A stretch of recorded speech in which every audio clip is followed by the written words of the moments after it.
So you then you decided during the pandemic, hey, I'm not healthy. Yeah. I should change my lifestyle. Yeah. And you lost 300 pounds? 173. 173 pounds. So I went from 380, 375, somewhere in there, down to about 212. Okay. You're 212 now? Yeah, I'm 212. You look thinner than 212. Good. I've earned that.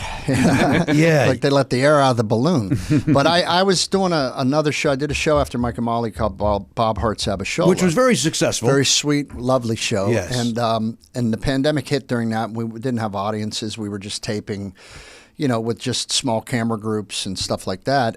But when that hit, I had like type 2 diabetes at the time. I was obese. I was a smoker still. I had sleep apnea. I had asthma. Like I had that whole bingo card. The only thing I didn't have was over 65 when that thing hit. And that's what I was trying to get to. Yeah. So I just said to my wife, I got to do something drastic, man. I gotta get right. I gotta get healthy. So how did you change it? Because from what I could tell, it went fast. Yeah, I did bariatric surgery. I said to the producers, I talked to Chuck Lorre and I said, listen, I need to make a serious change health-wise, man. And he was like, look, what can I do to help? He was really supportive. And I said, well, I need to lose weight and get healthy. And I have gained and lost the same 30 pounds for like 2 decades. I need to do something that's going to give me an opportunity to get on the other side of this. I want to have bariatric surgery. And he said, go ahead, because at the beginning of Bob Hart's Abishola, it actually starts with my character having a heart attack, and he wakes up in the hospital and he falls in love with his Nigerian nurse.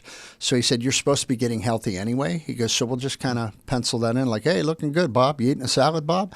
And they didn't make a big deal of it, but they acknowledged it, which allowed me to kind of do it the last 2 years of that show.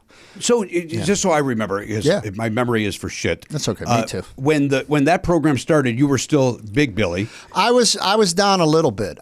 I was probably in the 280s when that show started. 280, 290. As it went on, you lost it. When did you put the mustache on? When did that happen? Man, my father passed away right before that show. Joke. Way to go, Jim. Way to go. No, my pop passed away, and he wore a mustache from the time he was probably 50 till he was in his 60s.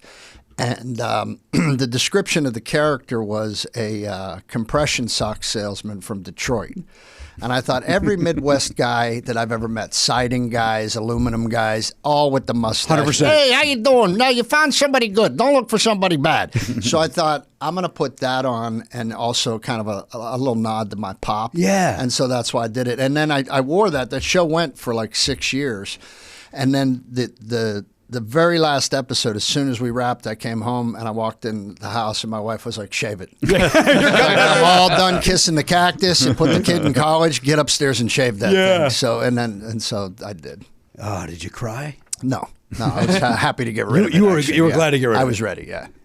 Did you go to Chuck Lorre to get his permission? Because I know that's what you have to do. No, Chuck, I would wash that guy's car if he wanted. He has changed my life in so many ways. Because both Mike and Molly was also his program. Yeah. In fact, I auditioned for Mike and Molly, and I auditioned for him. When I auditioned for Mike and Molly, I was actually late to that audition. And I thought, and they said, Chuck's in there. And I'm like, oh, man, I'm 25 minutes late. How am I going to break the ice on this? And, the comic instinct kicks in. You're like, I'll be funny and hope it goes. So I walked in. I said, listen, Mr. Lorre, I said, here's my plan of attack. I like to find the most powerful guy in Hollywood. I like to make him wait about 25 minutes. Yeah. And luckily he cracked a little smile, and I read the audition and I got the part.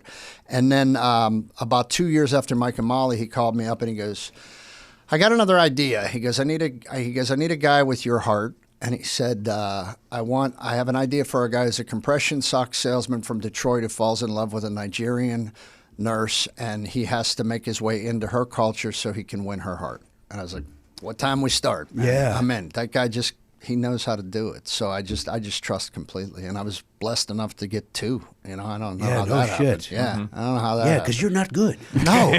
So why did they allow it? Jimmy, shut up. I'll keep it quiet. My wife. To hear the whole conversation, subscribe for free on Apple Podcasts or wherever you get your podcasts, or visit nevernotfunny.com.